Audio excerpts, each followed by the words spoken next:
the land of promoting transportation options, and it's been an interesting transition. It's a lot more of a generalist approach that you have to take at a place like City Council. I'm learning very quickly. But one of the things that I've learned as a relatively new St. Paulite, I've been in St. Paul for less than 10 years, is that part of what I've been asked to do today is to sort of bring the message down to the level of St. Paul and the surrounding area. And one of the things I've learned about St. Paul is that people in St. Paul hate to be compared to Minneapolis with passion. I'm not sure exactly why, but we hate it.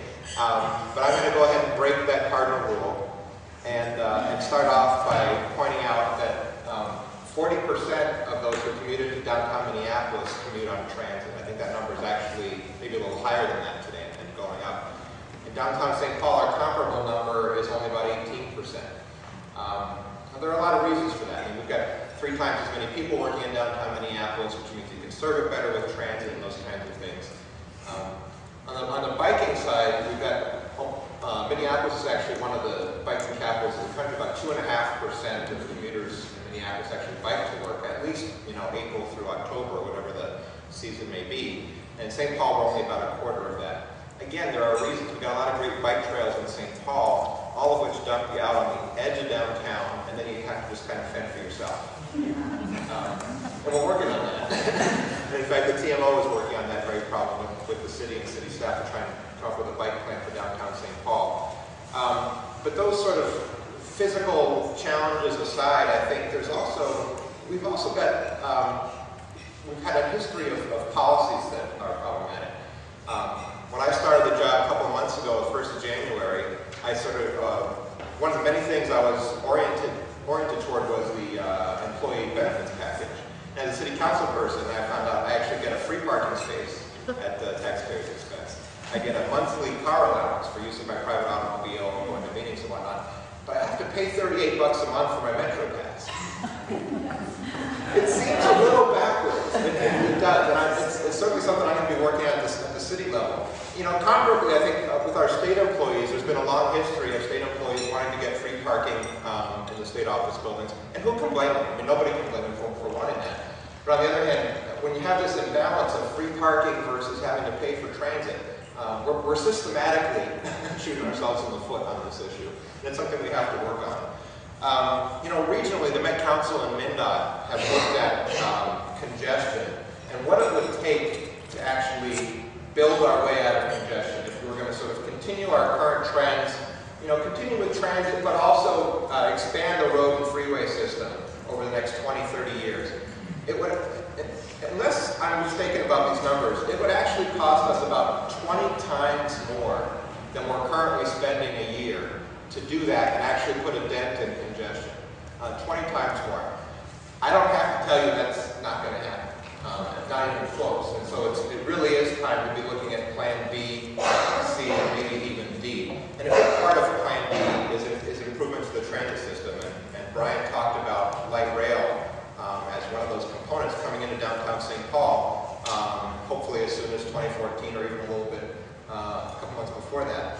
But in terms of the significance of that project, light rail down University Avenue coming into downtown St. Paul, imagine 10 years from now, a 3-car light rail train arriving downtown, and upwards of 400 people, maybe even 450, getting off of that train and finding their way to where they need to go in downtown. Now compare that picture in your mind to the idea of 450 people getting into their private automobiles and each arriving downtown around the same time, getting in each other's way, having to find parking, and all the things that go along with that. Government often gets accused of being inefficient and wasteful. I think we've actually got the advantage in this one, and I think there's a great opportunity in the near future to seize that advantage.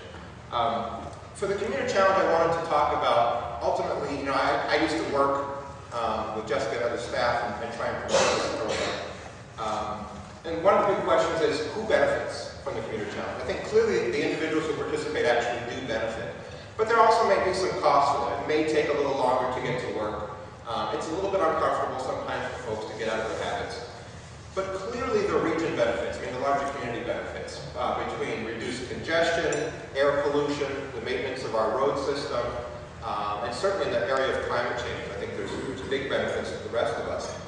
You know, the governor and the legislature have set some really aggressive goals for reducing greenhouse gases over the next 40 years or so. Great goals. We haven't figured out quite how we're going to get there yet. Similarly, Mayor Cohen in St. Paul has signed on to the Mayor's Climate Change Agreement, and along with a lot of other mayors nationally, and we're in the process of setting goals on various sectors to meet those targets.